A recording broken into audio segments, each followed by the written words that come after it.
In fact, it was in the process of that torture that I hit my right eye. Being a lot of issues that is being paraded on the social media and also in our various means of communication. This press conference is intended to put the issue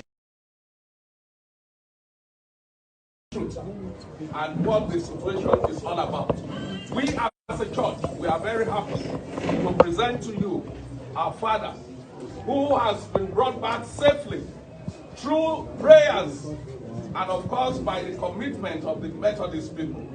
Please make welcome His Eminence, Dr. Samuel Chukwuemeka Kanu Uche, Prelate Methodist Church.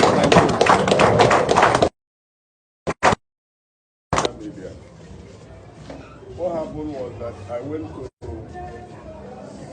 Isuchi for the induction of the national officers of the Methodist Brigade. We arrived on Saturday. On Sunday, we concluded the service. And in order to catch up with my flight, along with my chaplain, at 4:30, we took by 2 to go to the airport. Oblivious of the fact that kidnappers were waiting on the road. And as we were descending to Leru is in Abia State, these people came out from the bush. They divided themselves into 3 places. Some people were at the back, some people were at the center, who shot, who fired at us. And there was another group in front. To make sure that we didn't run away, they fired shots at our vehicle, and eventually they abducted us, 3 of us. The communication man of the church was able to escape. The driver was able to escape. They captured me, the Bishop of Owerri, and my chaplain took us into the bush and were torturing us. In fact, it was in the process of that torture that I hit my right eye on a tree. And even when blood was flowing and it was soaking my handkerchief, they didn't feel like anything happened. All they said that we should follow them, that they are not actually against Nigerian citizens, they are against the government. But that government is a bad government. They are Fulani boys. All the 8 are Fulani. They are Fulani boys, and that if any day they see the president, they will chew him. He's their brother. They have disappointed them and disappointed Nigerians. They will chew him raw. Or any of his representatives, they will chew him raw. So I said, well, even though I'm part of government, but I'm a church man. I'm a man, Christian. I'm not a government official. I said, okay, that is what has saved you. We would have killed you outrightly without asking for any ransom. But now that you're a church man, let's go. Let's go inside the bush. So we moved and moved and moved and trekked up to 15 kilometers. But I knew that it was from my area. I knew that we were rigmaroling and winding and winding and winding, going up, going down, going up. And eventually at 11 p.m., they said, okay, now we negotiate. Each of us will pay 50 million, and we're going to pay 150 million. I thought it was a joke. I said, we are going to pay 10 million. They said, what? What? Don't say that. They lifted up their knife to cut me. I said, please hold on. They said, we are not going to change it. They're going to pay us 150 million. Eventually, they said, okay, because you are a father. And these boys are between 18, their leader is about 35 years. I told them, all of you are younger than my own daughter and even my son. You are younger than them. I'm supposed to be your father. Say, we know. That's why we are not very harsh with you. Otherwise, not even outside. So the now say, okay, Oga, let us tell you what we will do. By then they have taken my Episcopal ring because it's gold plated. They're taking my wedding ring. They're taking this thing. They said, and they took all, ransacked our bag and took all the money. They said, okay, do you know what we will do? Pay us 100 million. It's not negotiable. If you talk, we shoot you, kill you, and forget about the money and kidnap others. I said, okay, we will pay you 100 million. So they said, after some time, they said, where is the money? I said, this is Sunday night now. How can we get money this night? And you know that there's this seat at home in Igbo land. You can't afford the money now. Be patient till morning. We'll make contacts. Then we make contacts within and around Imo and Abia. Make contact from our HOC. My wife's line was not good, so I knew she must have been very depressed and confused. So eventually I was able to get her. I told her my life, nothing had happened. I told my wife I'll be released, but it's a matter of time. And she told me she had already gathered people to pray. So they were praying.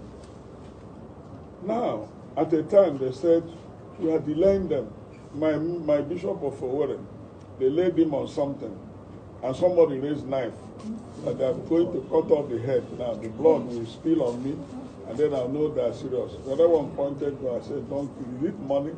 We will raise the money for you. So, but the irony of it, what paid me most was where they were situated. The soldiers, all of Fulani extraction, Nigerian soldiers, they were there at Loma Junction. And these boys were going behind them. Meanwhile, they kept their cows somewhere, numbering about 200, somewhere, down, with some people, and they're all together. People were taking care of the cows, but they were, parading us in the bush until finally they settled somewhere. They said, when are you bringing the money? I said, by 12 noon, I will call the people I contacted whether the money had been raised. And I called them. They are gathering the money, and they had it. They said I will use my phone to talk, but they can't use their phone. They don't want to be tracked. Because if they use their phone, the security forces will track them down. Then I used my phone. I negotiated. I told my people, they said we are raising money. Somebody mentioned we have raised 30 million. I said, SOC, please, any money in the office. Life is more important than money. Yes. Transfer it to a certain account. Let's pay them that 100 million.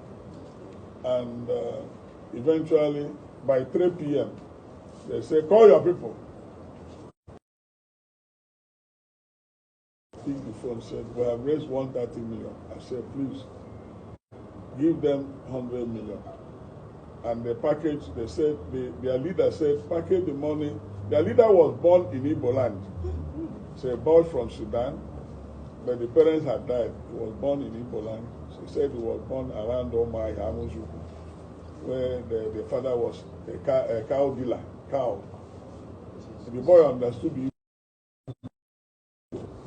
if you involve police or soldiers or DSS, we will kill you because our life will be at risk. We kill you first. He said, down there, don't see that God. There are 7 decomposing bodies there. In fact, we cut off their head. They are there. So if you like, but we are perceiving the order of killing the human beings. So they said, cooperate. So the man, the anchor man, I told him, what we may do, please talk to the man. The man said, go and buy 5 Ghana must go, big ones, put 20 million into 5. Bring it to somewhere, we'll come and take it. Then he said, that we should be here with 2. 2 of them, one was like this one. They pointed gun at us. They said, if the Oga said shoot, if we disappoint them, or if they count any bundle of the money and it's not up to 10 million, they will kill us. So they will count it 20 million into 5, and then they will tell them to release our phone. say, okay, where we don't want to use your phone is, when we don't want to hold your phone, they'll use it to track us. So take your phone. Well, we were there. At the time, they said around 5:30, the youngest boy, who I think is younger brother to their commander, said, Oga, congratulations, you are free. You can go now. You have got our money, you can go. Let me show you the road. They took us to old road where they wrote welcome to Imo and goodbye from Abia. You know, we share boundary, old road to Isochi. Then they say, you know this road? I said, I don't know. I pretended because it's my village. Ube is my village. I said, I don't know the place. They say, follow this road. You get to somewhere. You will see people there. So I followed the road. We followed the road there first until we saw people. But what pains me most is that these people told us that they are going to bring, after buying enough weapons, they bring all those that have been put in disarray, driven away from Zamfara, Katsina, Zambisa forest, that they are all coming to locate themselves in Igbo land, that there's no security in Igbo land, that they will come there and then they will deal with us. And that the young man was just flippant. Maybe he took something. He said, do you know Ibadan? Lagos Expressway? We are in all the bush there. We're everywhere there. We're also in the south. So we are waiting for the slightest signal. We will finish you people and take over this land. They claim that Nigeria belongs to Fulani. They said that is why we are afraid of.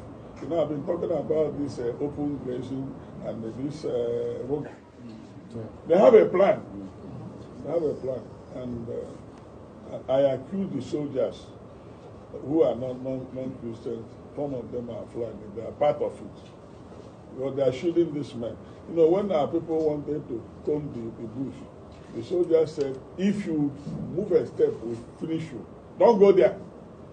So they know where the boys are. They know the location. And what they do is in the daytime, they use their cow to confuse people. Then after some time, the cows will go to rest and they take their gun and do the operation of kidnapping. Government should act decisively. They should act decisively. Otherwise, what is happening in the northern part of the country will